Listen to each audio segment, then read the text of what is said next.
पूर्व मेदिनीपुर जिले की 16 विधानसभा सीटों पर आगामी 23 अप्रैल को होने वाले मतदान को निष्पक्ष और शांतिपूर्ण ढंग से संपन्न कराने के लिए रविवार को एक महत्वपूर्ण सर्वदलीय बैठक आयोजित की गई।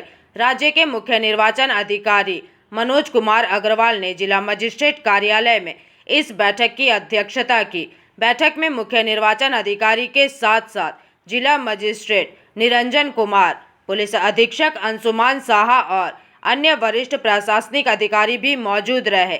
इसके अलावा इस महत्वपूर्ण चर्चा में तृणमूल कांग्रेस, भाजपा, कांग्रेस और माकपा के प्रतिनिधियों ने भी हिस्सा लिया एवं चुनाव प्रक्रिया को लेकर अपने सुझाव व चिंताएं व्यक्त की हैं। विभिन्न राजनीतिक दलों के प्रतिनिधियों ने चुनाव के दौरान सुरक्षा व्यवस्था को लेकर प्रशासन के सामने कई मांगे रखी, जिनमें जिले भर में नाका चेकिंग को और सख्त करना, प्रत्येक मतदान केंद्र पर पुख्ता सुरक्षा सुनिश्चित करना, मतदान के दिन बूथ एजेंटों को पर्याप्त सुरक्षा प्रदान करना ताकि वे बिना किसी डर के अपना काम कर सके, ये सभी बातें शामिल हैं।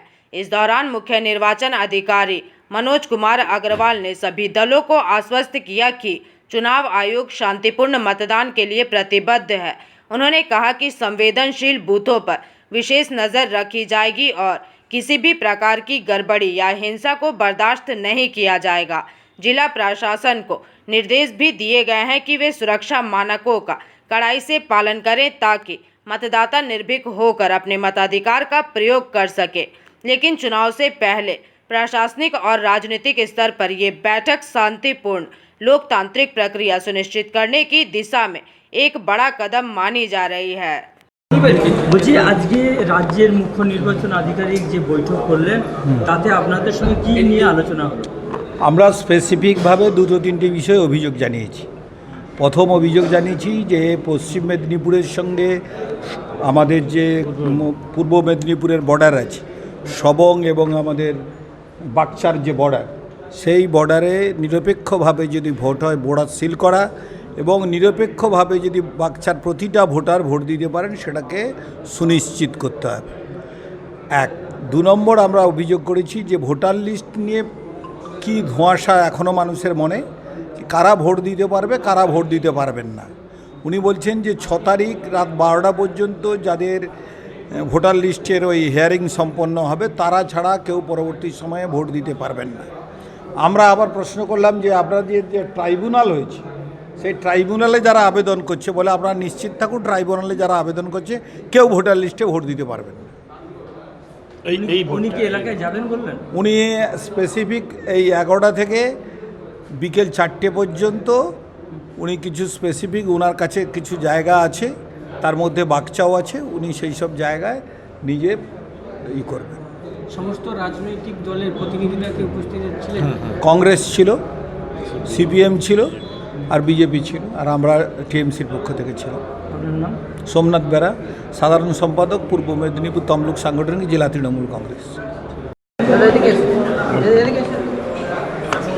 বলছি অল পার্টি মেম্বারদের নিয়ে মুখ্য নির্বাচন আধিকারিক তিনি বৈঠক করলেন। বৈঠকে মূলত আপনারা কি কি বিষয়গুলো তুলে ধরলেন? বৈঠকে মূলত আমরা বিষয় বললাম যেটা হচ্ছে যে সুষ্ঠু এবং অবাধ নির্বাচনের জন্য নিরাপত্তা যে কেন্দ্রীয় বাহিনী রয়েছে তাদের যেন স্থানীয় প্রশাসনের দ্বারা নানা নিয়ন্ত্রিত না হয়ে স্বতন্ত্রভাবে তারা কাজ করতে পারে তার ব্যবস্থা করা। এবং আমাদের আলোচনায় উনি আশ্বাস দিয়েছেন যে কেন্দ্রীয় বাহিনীর রুট মার্চ ইত্যাদি হবে, যেখানে আমরা বলবো সেসব। অল পার্টি মিটিংয়ে আমরা ভারতীয় জনতা পার্টির পক্ষ থেকে যে সমস্ত বিষয়গুলো বলেছি, যে প্রথম আমাদের ছিল যে প্রতিটি পলিটিক্যাল পার্টি একটা স্থানে কত সময় ধরে মিটিংটা করতে পারবে।